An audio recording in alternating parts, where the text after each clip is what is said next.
মধুচন্দ্রিমার আড়ালে খুন স্বামীকে, নতুন বিয়ের আনন্দ, মধুচন্দ্রিমার স্বপ্ন, সবকিছুই যেন একেবারে নিখুঁত ছিল। কিন্তু সেই স্বপ্ন ভেঙে চুরমার হয়ে গেল এক ভয়াবহ হত্যাকাণ্ডে। কি হয়েছিল সেদিন? গত 19শে মে রাজা রঘুবংশীর সঙ্গে সাতপাকে বাধা পড়েছিল সোনাম। পরের দিন 20 তারিখেই মধুচন্দ্রিমার উদ্দেশ্যে বেরিয়ে পড়েন দুজনে। তবে 23 তারিখ থেকে আর তাদের কোনো খোঁজ পাওয়া যাচ্ছিল না। পরিবারের তরফে ইন্দোর থানায় এ বিষয়ে মিসিং ডায়েরিও দায়ের করা হয়।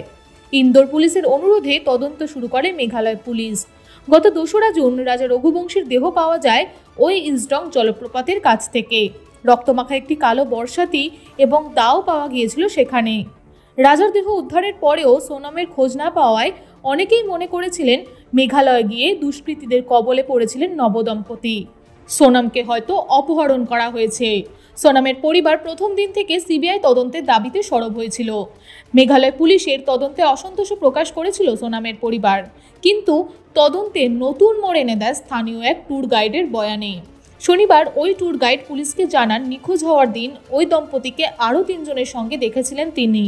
5 জন মিলে 3000 সিঁড়ি বেয়ে নোংরিয়াট থেকে মাওলাকি হাট যাচ্ছিলেন। ওই ট্যুর গাইডের সঙ্গে রাজা এবং সোনাম নোংরিয়াট পর্যন্ত গিয়েছিলেন, কিন্তু তারপর আর গাইড নিতে চাননি মধুচন্দ্রিমায় যাওয়া দম্পতি।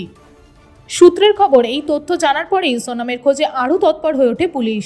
তবে শেষ পর্যন্ত উত্তরপ্রদেশের গাজিয়াবাদে নিজেই পুলিশের কাছে আত্মসমর্পণ করেন সোনাম। স্বামীকে খুনের অভিযোগে আপাতত গ্রেফতার করা হয়েছে তাকে।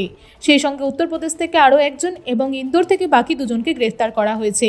সকলেই মধ্যপ্রদেশের বাসিন্দা। আপাতত 4 জনকে জিজ্ঞাসাবাদ করছে পুলিশ। রহস্যের কিনারা করায় মেঘালয়ের মুখ্যমন্ত্রী কনরাড সাংমা পুলিশকে অভিনন্দনও জানিয়েছেন। কিন্তু কেন তিনি নিজের নববিবাহিত স্বামীকে খুন করলেন তা এখনো পর্যন্ত স্পষ্ট নয়। ফলো করুন inscript.me।